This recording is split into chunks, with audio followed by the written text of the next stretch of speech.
Hey, good Thursday morning, everybody. Welcome to the Volquest Mailbag Podcast. I'm Eric Cain with Brent Hubbs and Rob Lewis. As always, big thank you to our friends Exterior Home Solutions for being the presenting sponsor of this show. Local and trusted since 1999. Pick up the phone today for a free estimate, 865-524-5888, or online at exteriorhomesolutions.com. Boys, we got a lot to get into. We'll go ahead and start with a little basketball talk. Rob Lewis, this is from Action 0212. Give 5 portal players for basketball the Vols might be involved with. I mean, I'll throw a bunch out. I mean, that might be involved with. I mean, I would say more than involved with. I would say these are guys that I think Tennessee has interest with. I think involved. Premature. A little early. Involved to me at least implies that, hey, we're trying to get you on campus. We like you enough to, pay for you and your parents to come in on an official visit. So anyway, I think we're in the kicking the tires stage on a lot of guys. I think some guys that Tennessee has interest in, and Grant Ramey is responsible for these names as well. Grant's been chasing them down. Darlington Stone from Hartford. He's a big long guard, Hofstra, not Hartford. Junior guard, has played at Hofstra, started his career at Iowa State. He's been at Hofstra for the last 3. Chaz Lanier is interesting. He's at North Florida. He's a guard, just finished his junior year, averaged almost 20 points a game. He's originally from Nashville, played at Innsworth, so that one makes him interesting. Shot over 40% from 3-point range. BJ Freeman played at Wisconsin, Milwaukee. I think he's a little interesting because, he's from Selma, North Carolina. Anytime you see North Carolina with, somebody Tennessee's involved with, you think of Justin Gainey and the guys that he's brought in from both North and South Carolina in his 3 years of the program. Freeman started, he's 6'6", a long guard, started his career at junior college and had a nice year at Milwaukee last year, averaged 18 points a game. Aaron Scott is a name from North Texas. He's another 6'6", 6'7" wing. That's a stretch guy, athletic, can shoot the 3. Terrence Edwards Jr. is a guy from James Madison that everybody's going to be that everybody is in on, including Tennessee, trying to see what's going on there. After the year James Madison had, he's a popular name. Another 6'6", 6'7" wing guy that shoots the 3, puts it on the floor. One of the only guys, that at least I wouldn't necessarily say on the list. One of the only names I think, at least that I've heard from a power school, is Eric Daly, Oklahoma State. Kind of a limited offensive guy, 9.3 points a game, 5 or 6 rebounds, 6'8", 6'9", kind of a burly guy. And St. Thomas is a name that a lot of people on Volquest have been throwing around just because he played at Northern Colorado, Dalton's former school, and was a pretty big time scorer this past year, much like Dalton was, but and also like Dalton started his career elsewhere at Loyola Chicago. So that's a bunch of names, right there that I would say. And again, Grant is responsible for compiling a lot of that too. Just a lot of guys, and I think Tennessee is in the initial stages of, really gather information on, trying to, call coaches, that they have worked with, coaches that maybe the players have played for or coached against, and just, gathered a lot of information because, we say it all the time, but I mean, this is legit. Hubbard, you know this, you're around. I mean, it's not just about ability. It's so much about fit, with this program, so much about fit. And you got to make that determination in a hurry, right? I mean, you don't have 6 months to figure out if they're the right fit and 4 visits. I mean, you got to make that on really initial impressions and kind of what guys are around other guys. The other thing you have to do too, Rob, is you got to know how many spots you're dealing with, right? Yep. I mean, how much room you got, and it's probably going to be the weekend or thereafter before you have an idea of that, don't you think? Absolutely, we're not trying to start any rumors, but in this day and age, if you don't keep your eye, on your own roster, I mean, you got your head in the sand. Right. I mean, you got kids, tweeting out that they're leaving, before the regular season's even over, before their conference tournaments are even over. So, to think that Tennessee's not, self-recruiting some of their own kids right now, or in some cases, maybe evaluating if they do want to bring guys back. Because I can't take credit for this tweet. Fran Fraschilla, I thought, had a great point this week when he, tweeted out that, hey, keep in mind some of these guys you see in the portal basically got fired. Not everybody is, was running towards the portal of their own free will. Yep. There might be some reasons besides, beyond just ability that they're leaving. So I think we're in the early stages. I'm not saying that Tennessee hasn't been doing any work in the portal. I can promise you that they have, but obviously the focus, at least for the full-time staff, has been on scouting the next opponent and trying to make the Final Four. But I can promise you they have shifted gears, and everything is all the energy is on the portal now. And as Brent just mentioned, having end of year meeting, having exit interviews with your own guys, seeing what their goals are. Do they mesh up with yours? And that's an increasingly important thing in today's climate of college basketball. I will say, I wouldn't say I'm surprised, but just given the way the landscape was out there, that it sounds crazy to say 72 hours in, we've not heard of any Tennessee guy, hitting the portal. But when you look at what's out there, in the landscape, that's kind of an outlier. Yeah, no doubt. And just like in football, you got to turn the page real quick, and that's what Tennessee basketball is doing right now. Rob, we'll give you a break just for a second, but I do want to get your input on this next question. This is from SPittVol. Can Tennessee conceivably be as good or better next year in hoops? Lots of pieces are returning for Barnes, and he's shown over and again his ability to develop players that remain deep on the roster, Brent. Well, obviously Rob's going to have a better answer for this than me. It depends on what your roster looks like coming back, but somebody posted the link last night on the message board on Wednesday night, I guess, or Tuesday night on the message board with 23 minutes of Dalton Connect highlights. And I watched those and was reminded of, man, you're just not replacing that. You're not going to come close to replacing that. And what he did for Tennessee and how much better he made everybody else offensively. Man, you're going to be so different offensively without him next year, Rob, that I think, even if you go out and get a shooter, I don't think you're going to find a guy who can take over a game the way that he took over games for Tennessee. I don't think Tennessee is going to be as offensively explosive as they were this past year because of what he could do. Could be wrong. More people are going to have to step up, but gosh, it's just his ability to take over games was just dumb. Just crazy to see. I don't know how you replicate that in any way, shape, or form. No, they might make a run to the Elite Eight again.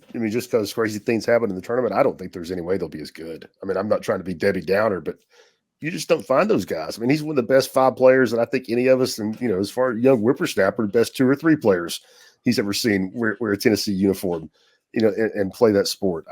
And again, I'm not trying to be pessimistic, but it just ain't happening, man. You're not replacing that cat. And you talked about 23-minute clip. It probably could have been 50. Yeah, and still been pretty solid. I think Tennessee would be very good. Zakai, bring him back in all SEC point guard, defensive player of the year. I know everybody's down on Jonas Adu, but still, made tremendous. Everybody in the country would like to be bringing back Jonas Adu on their college basketball team. Everybody. Toba, you got some pieces. You can pencil Tennessee in as an NCAA tournament team for sure, in my opinion. I think Cam Carr I think people are going to love Cam Carr. If Freddie's back, I think he can be a big time player, but I just don't see them being as good. You're talking about one of the 4 consensus first team All-Americans that this program's ever had, SEC player of the year. They will not be, the ceiling will not be as high. They might go as far, but they won't be one of the best teams in the country, in my opinion. And they were. We will stay with hoops. A lot of hoops questions here on today's mailbag. If Coach Rick Barnes could not trust his young big man during the regular season, why would he put him on Zach Edey in such a big game? Do you believe that he's hurting his team by not allowing some of the young players to develop before the postseason? Obviously, talking about JP Estrella in that situation. Jonas Adu made first team all SEC. I guess I kind of get the question, but to act like coach, that there was some coaching malpractice going on when he was playing the guy that was the first team all SEC center more. I think Rick should play his young kids more in November, December. But if you think that not giving. I think you're looking for a reason to complain if you're worried, what about developing Jonas Adu from a nobody to a first team All SEC player this year? Well, and you played Estrella against in that game because Jonas was a non-factor defensively, and Tobey was in foul trouble and fouled out. I mean, if Jonas had played well and Tobey had they'd been able to manage some fouls to a degree, JP Estrella would have played just a handful of minutes. I think if you go back, Rob, JP Estrella played against Zach Edey and Maui. I think he got on the court against. Well, he had to because Tobey and Jonas played 25 minutes total before they fouled out. And fouled out. So I mean, it was a situation where, I mean, Rick Barnes was looking for someone who could do something to try to slow Zach Edey down, and Jonas had given him no indication in the first half of basketball that he was going to be able to do that. And then Tobey fouled out. So where are you going to go next? I mean, you're going to put Josiah on him? I mean, like you're kind of. I mean, he was option 3, and option 2 had fouled out, and option 1 was ineffective. Right. I will say if JP had averaged 10 minutes a game instead of 5 minutes a game, I still think he would have had his absolute hands full with Zach Edey on Sunday in Detroit.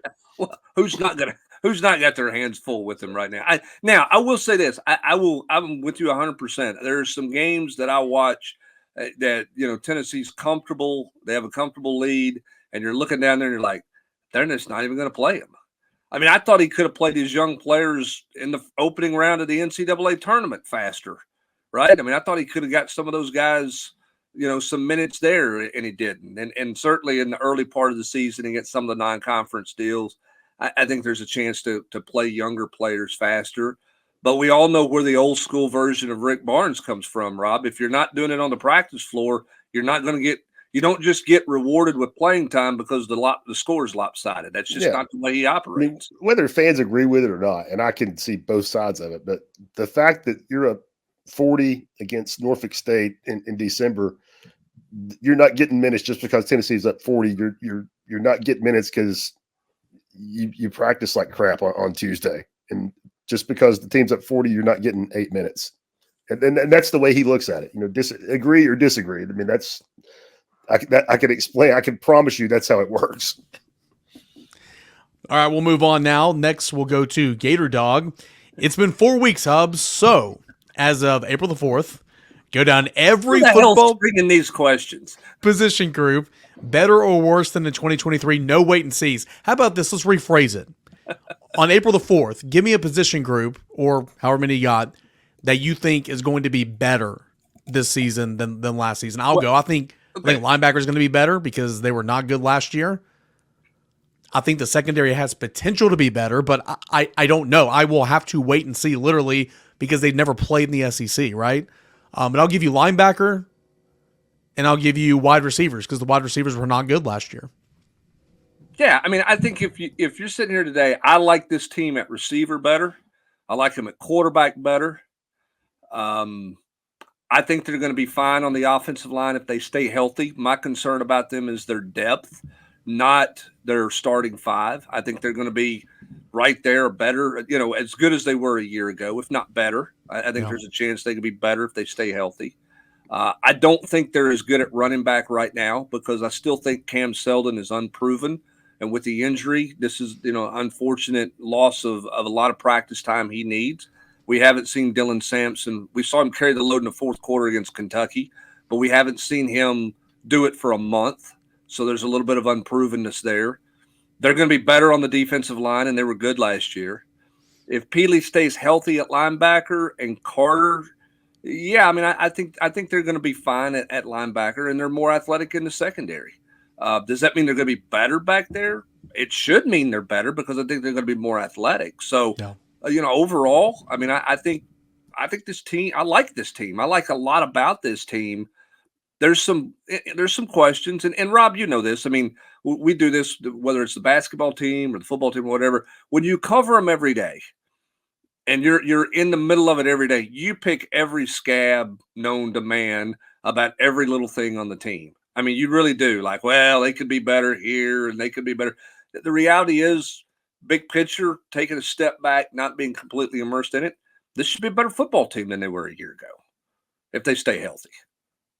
Now, you got to answer the bell at running back. There's a couple. You got to answer at secondary, you got to play better. But I think they're more talented. I like their talent level back there. No, I think you make a great point. It's like, some of my wife's friends think I'm a great husband. they don't see, they don't see me every day. They don't see every little thing. Right. That's exactly. If you ask her, she can rattle off 27 things. That's exactly right. Or if you cover Ole Miss or so, you'd have questions about the backup left guard or the depth at linebacker, and just it's just you just get inside baseball with it when you're around it all the time. Because how much can you say, man, Nico looks really good, or right. or they're so much more athletic in the secondary. I mean, how much can you pump that up before you? Well, you talk about Nico's really good. He make all the throws, and then my immediate response out of that is, but he probably takes too many chances. I mean, he's going to have to get a little more control, stay in the pocket a little longer, right? Not try to squeeze everything in there. Learn to play the next play, and then all of a sudden, you got Nico. He'll be lucky to be the starter. And 4 years ago, you were watching Kellen Chris take meaningful snaps. Yeah. There you go. Yeah, I too think the quarterback position will be better this year than it was last year. I didn't mention that, but that would be one of my positions too. Southerner 98. Who was the Josh Heupel, Nate Oats-esque candidate that we need to be looking at for Danny White that he made to target to revamp the Lady Vols basketball program and bring back renewed interest and excitement? I don't know where he's going to go. I mean, if you're looking for the Josh Heupel candidate, which would be somebody that Danny White had worked with before, then you got to look at the head coach at Syracuse. Who was on the head coach at Buffalo during White's tenure there as the athletics director. That's somebody that he's worked with in the past who's had some success that, maybe could be a candidate. That's why her name has shown up on candidates boards. That's why I mentioned her on Monday, the day the news broke. I've got no idea if that's where Danny White's going to go. I think hiring the next Nate Oats is a really challenging sell, Rob, because when you look at when Nate Oats got the job, I mean, he was a former high school coach, right? I mean, he was just getting started. I mean, are you really going to pay $2.2 million to get rid of a younger coach who couldn't, who wasn't successful? And are you going to take a risk on somebody, or do you have to hire somebody with a better resume, but given the financial investment you're making in hiring, right? I mean, you were paying Kelly Harper $1.1 million. Are you going to come back and pay some up and coming assistant or some up and coming small school coach, half of what you were paying Kelly Harper to get started? Is that the sell you're going to present to a fan base who's probably looking for a bigger name, given the financial investment you're making into making this change? Yeah, I mean, Hubbard, I don't pretend to have my finger on the pulse of that whole situation, but the perception that Danny White created when he was willing to write that check for Kelly to part ways with Kelly Harper, in a year when they made the NCAA tournament, won a game. I mean, it's not like lost to a Final Four team on their home floor and got ousted. And almost pulled off the miracle in the SEC tournament. I mean, it just wasn't like you would say this was rock bottom. My point being, that tells me that he's I don't know what a splash hire looks like in women's college basketball, but that he's wanting to invest in this program, and that if it was going to be somebody that was unproven, it would be somebody that he had a ton of confidence in, and probably some kind of history in. Yes, right? Was an assistant on a staff while he was at, UCF or Buffalo or whatever. I mean, I looked at, that his coach at UCF is now the head coach in Athens, Georgia. And she took everybody with her from UCF to Georgia to be the head coach. I don't know that he would go that direction from Georgia. I don't know if there's anybody on that staff that, he would think, hey, they're ready to be a first-time head coach. But man, that's a heck of a sell to try to sell to the fan base, saying, hey, we're going to turn this thing around quickly with somebody who's got a lot to learn on the job as a first-time head coach, or someone who's got a lot to learn as a job coming from the D2 ranks or the D3 ranks or the lower level ranks. I mean, it just feels like right now it would be a bigger name than that at a more established program with a bigger resume. But again, as I said on the board, and I'm not going to sit here and try to shape it any other way, I do not have very many women's college basketball sources around the country. Yeah. And so I don't know where Danny White's going to go. What I think he's going to do, he's going to finish up with a final 3 candidates, probably thinks 2 of them he can absolutely get. One may be a swing for the fences type deal, and probably try to get to a podium with a new coach by Monday. Would be my timeline guess if I was just straight guessing right now. Yeah, but no matter what, there's only going to be one offer made, right? Yeah, there's always just one offer. I would say just my one. biggest takeaway, because Hubbard, much like you, I wouldn't pretend to have a ton of sources of women's college basketball, but Danny's decision to do that tells me that program matters to him. Like fixing it and getting it back matters to him, because it would have been really easy to kick the can down the road for one more year. Yeah, really easy. Well, I mean, there would have been, some people were upset, but not by it. And, sports talk hotlines wouldn't have been burning up. Our message board, it wouldn't have been the number one topic on our message board. I mean, he could have justified keeping her for one more year. Played for Pat, just made the tournament. You could point to some signs, and he didn't do that. I mean, he made a kind of a controversial decision in some quarters, which tells me it's like I said, the perception for me is that he really wants to do something about it and have a program that's worthy of its legacy. Well, think about this. I mean, this will be the biggest financial investment ever made into the program. Now, you can go back into the Pat Summit days, and they were traveling by charter, and she became $1 million coach, and they were making greater investments than everybody else was. But when you talk about spending, okay, I mean, you're going to spend over the next 2 years, 3 years, you're going to spend nearly between $2.5 and $3 million for some people not to work for you. Okay. And then you're going to go buy somebody out of their contract just to get to hire them. And then you're going to pay them, and you're probably going to pay them more than 1.1 million, which is what you were paying Kelly Harper. Never has there been this much financial commitment made to that sport, which tells you you're exactly right, Rob, that he wants to go win. He's a basketball guy at the end of the day, man. Guy played basketball family.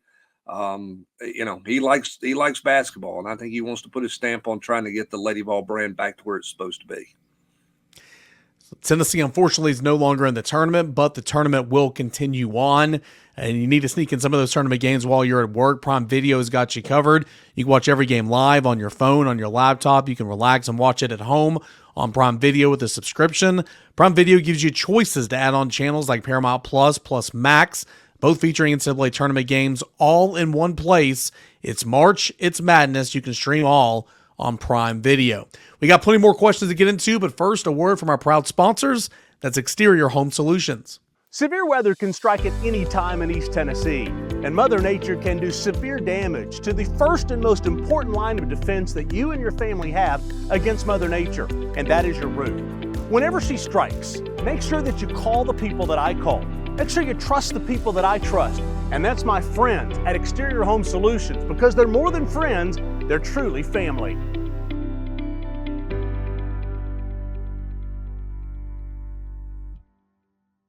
As always, a big thank you to our friends over at Exterior Home Solutions. If you have a need, pick up the phone today for a free estimate.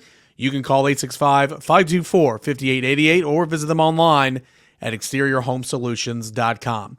This one will be fun. Let's try to pick up the pace a little bit with it, but this one will be fun. It's from Athrun. Who is your all-time Tennessee team to take on a run for a championship in basketball? Include a coach as well.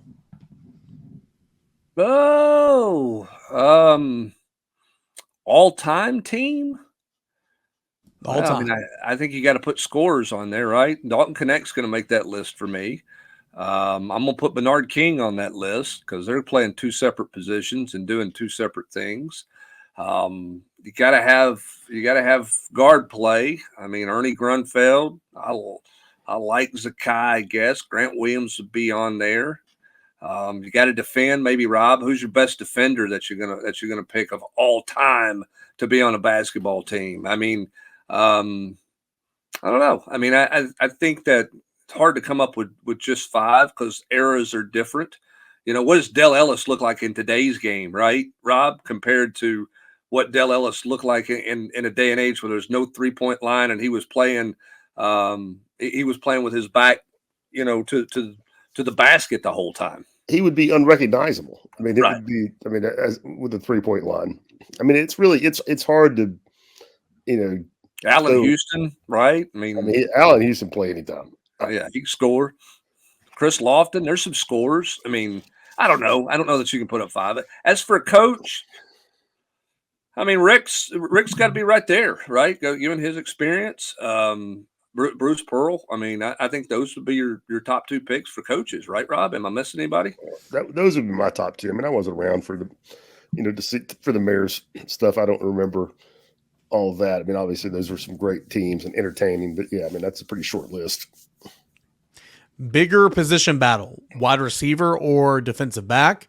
I think this is pretty cut and dry, Brent. This is defensive back because you're looking for starters, and it's completely new. I mean, wide receiver, you love the competition there, but you do bring back some returners, and you love the competition of wide receivers. We spoke on the 2-minute drill yesterday, but defensive back for me.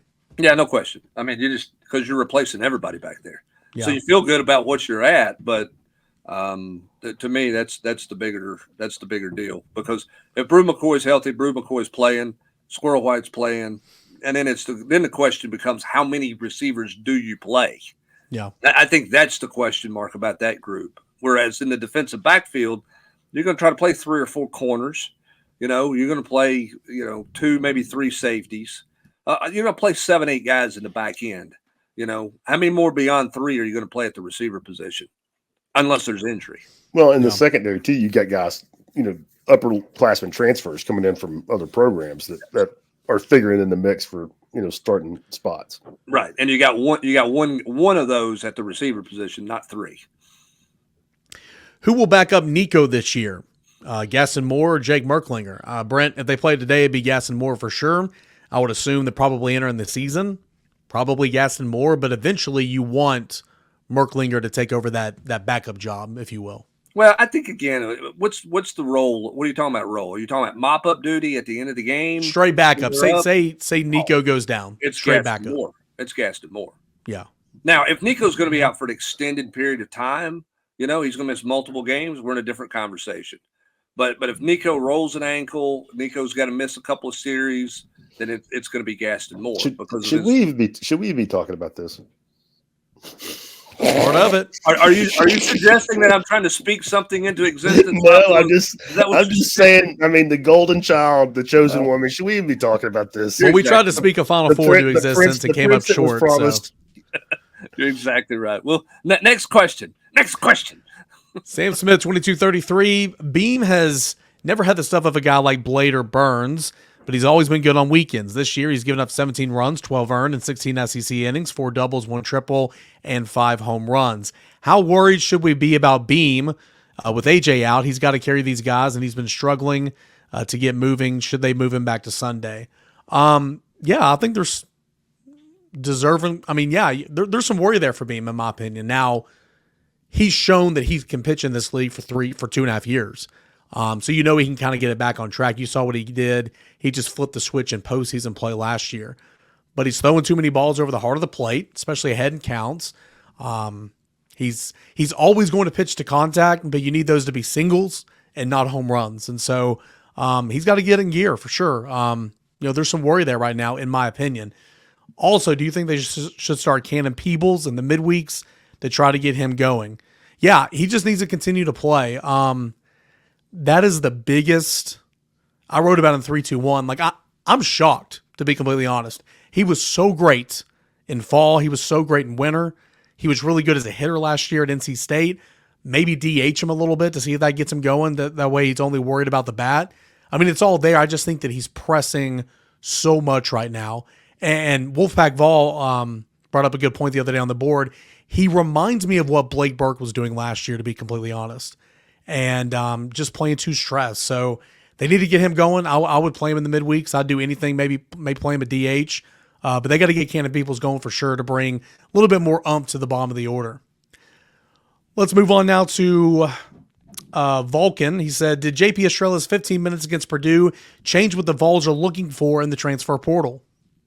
No, I don't think so at all. Tennessee was not looking to run JP off no, I think Tennessee's been very high on JP. I think they're high on Cade Phillips. So I don't think a big is unless you just find somebody that knocks your socks off. I don't think that's a huge need at all. They've been high on those kids all season. They may be as deep at that position as they've been since Rick Barnes has been here, Rob. I don't think any doubt. Assuming you get everybody back, and that's an assumption in this day and age, but not many people are bringing back a first team all conference big guy in any team in any league. And how many teams are bringing back a junior reserve like Tobey? Not many. Yeah. If you can get them all back, you're going to be deep at that spot. You're going to have a nice rotation. Speaking of JP, this is from ATLVFL. The story on Estrella was that he was a guard before his growth spurt and his 3-point range. Any chance he is starting to be a stretch 4 for Tennessee next year? Yeah, I think there's definitely a chance. I'm not saying it will 100% happen, but yeah, I think long term, a lot of people see JP being that 100% chance. Now, whether that's ever becomes his full-time role at Tennessee, I don't know about that, but I think down the road, a lot of people see that as where his potential lies. Which, Rob, gets back to the point that they may have more flexibility than they've had in a while, too. This team this past year could play big and small, but they had to be careful with their bigs and managing foul trouble. If you've got enough depth there at the big, you could go small again with Meshack as down there, or you could go Estrella there with another big. You got all kinds of potential flexibility if this roster comes back intact. And I don't want to say JP's going to be Dirk Nowitzki yet, but he could if he does turn into a legit stretch 4, he can give them a different kind of big, and they can play different kinds of combinations with bigs that they never have been able to before. You can play him and he can actually be the forward with Tobey at the 5, where if Tobey plays with Jonas, that's not an option. Right. Let's go to Andrew Akens. What do you think the cause is for the not equal balance on the roster in terms of upperclassmen, underclassmen at certain positions? Is it COVID, recruiting misses in some classes? I don't think I've ever seen such a high number of seniors like you've seen them on both lines of scrimmage. What is the fix to have people ready to go and play next year? I think COVID's got a lot to do with that, Brent. Sure, it's got everything to do with it. When you look at what else coming back on the defensive line, I don't think anybody thought last August that they were going to bring back Omari Thomas, Bryson Eason, Omar Norman Lott, and Elijah Simmons, that all of those guys would come back. If you got 2 of them back, you probably felt pretty good about things. They got all of them back, and then on the offensive line, they get Mays back and Spraggins is there. And so that creates some of that. And then what happens is when those super seniors come back, then some of those that would be the middle class of your roster, being your sophomores, redshirt sophomores, or a junior, those guys leave you, right? They depart you. They go into the transfer portal. That's why LSU is probably going to have 2 All-American, preseason All-American tackles, and then a couple of first-year freshmen as their backup tackles, because Lance Hurd left because he didn't want to wait anymore, right? And that's the world we live in. That's why I think you're always going to see, some older team. You're going to have elders, and then you're going to have really young. I don't know that a lot of middle guys are going to be there because I don't think they're going to have the patience to stay and be somewhat in the rotation, right? And just one more side of that, hour is that the transfers you're bringing in are going to be older guys. Yeah, they're going to be older guys. Look, we're talking about the depth at wide receiver. Assuming everybody stays, right? But if some people don't stay, you could be old, and then you could be really young, and not have a whole lot in the middle right there. That's we'll see. I just think it's hard to keep even depth all the way through with the transfer portal, and everybody's still dealing with the COVID years too. You just got some old dudes. Could be good for Tennessee on the defensive line this year for sure. And also, John Campbell is a 7th-year college player. Goodness gracious. Let's go to SlappyVol as we head into April. how are the Vols sitting with the following blue chip O-line prospects? Babalola.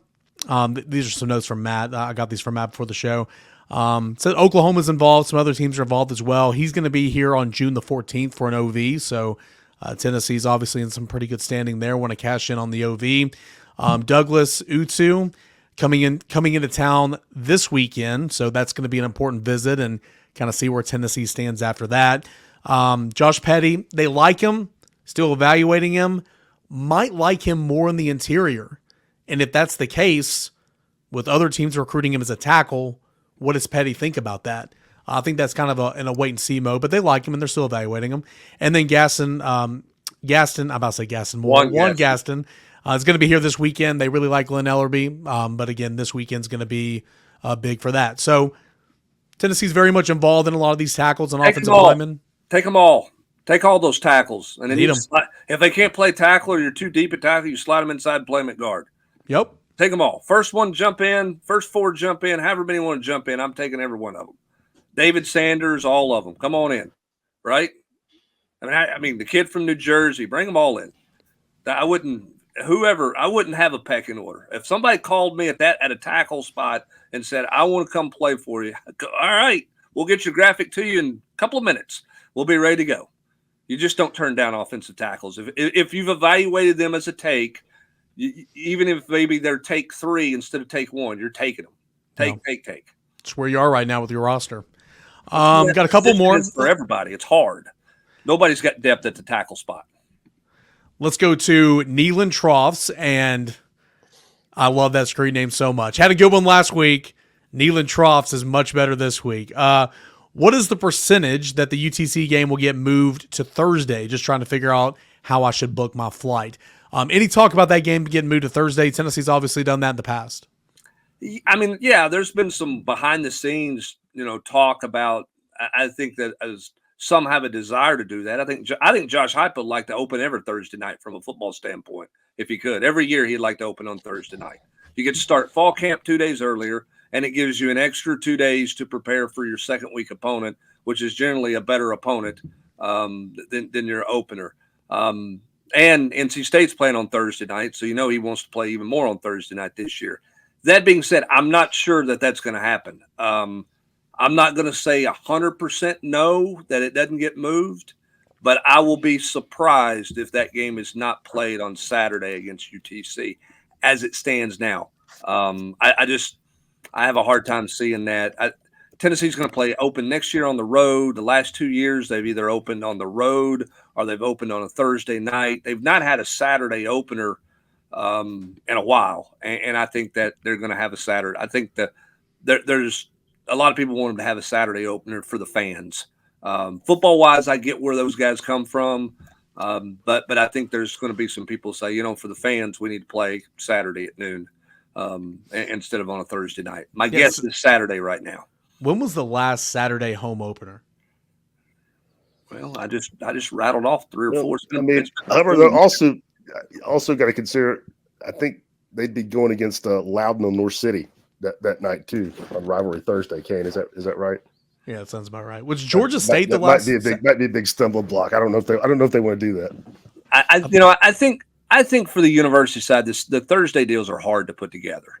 There's a lot to getting campus ready for a ball game on Thursday, because it's not just traffic and parking, but you got to do your tailgates. You got to block off, parking lots, and you've got to set up tents, and you got to get employees and students off campus. Right. It's not an easy challenge. And it's not, and it's hard to get it to be business as usual at 8 a.m. Friday morning after the circus comes to town. And when you've got a fan base that's at a pretty good fever pitch, you got a waiting list for season tickets. They don't love the fact that you're not changing SEC teams between 24 and 25. I just think there's some people over there in the decision-making world that say, you know what, we need to look out for the fans here. And I think that's what they'll ultimately do. Listen, it may change. And so don't book your flight based on this, NeylandTroughs. Give it a few more days, a couple of weeks. I don't think this is going to be something that, hey, they're going to come out July 1st and go, hey, we're going to play that game on Thursday. I don't think that's going to be any kind of scenario at all. So, Give it a few more days and make sure nothing's happening there. But ultimately, I think it feels like it's going to end up staying on Saturday. All right, so we'll end with this one. This is from SlappyVol, and he has a long list of names here. He says, anything outlandish here for the starting two deep for August the 31st, and he lists players at each position. Let's just go down the list, and if we disagree with something, let's say what we would say. Quarterback's Nico. We all agree there. Running back Sampson. Yep. Wide receivers Brew, Squirrel, and then he puts Brazel, Thornton as the other one. Obviously, there's a competition for the other one, but we've already mentioned on this show that, you know, Brew and Squirrel are going to be out there for sure. Tight ends is Stays and Davis, okay. Left tackle's Hurd. At left guard, he has Sham or Carrick. That's still wide open, Brent. I mean, Dane Davis is in that conversation. Jackson Lampley's in that conversation. Sham, Carrick. That one's still wide open. I think it's more than just those two guys, right? I think that one, when they hand out the proverbial two deep after Josh Heupel's press conference on game week, where he doesn't have to take any questions about the two deep. So you give it out after the press conference is over. That one will have the most justified oars of any spot, and there may be 3 or 4 oars on that one, and I think there's some justified there. My thing with Brew is he'll be out there if he's healthy enough to be out there. Just exactly where is he going to be health wise on that deal? The rest of it seems to make a lot of sense. I think Ethan Davis starts at tight end over Holden Stays. Yeah, but again, like, they're both going to play. Yeah, so is Ketzelman. I mean, they'll play all three tight ends. I mean, they may play Ketzelman before they play Stays for all we know. I mean, all three of those guys are going to play. I won't say an equal number, but a pretty evenly dispersed amount of snaps, I believe. Yeah, Mays, Spraggins, Campbell. That's right. He goes to defense.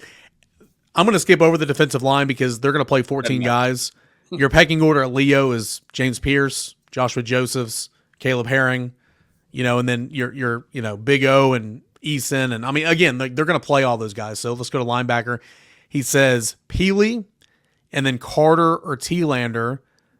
I think if Arian Carter's healthy, he's got a proven fall camp, but I think Arian Carter could be the quote unquote starter. But I'm also intrigued.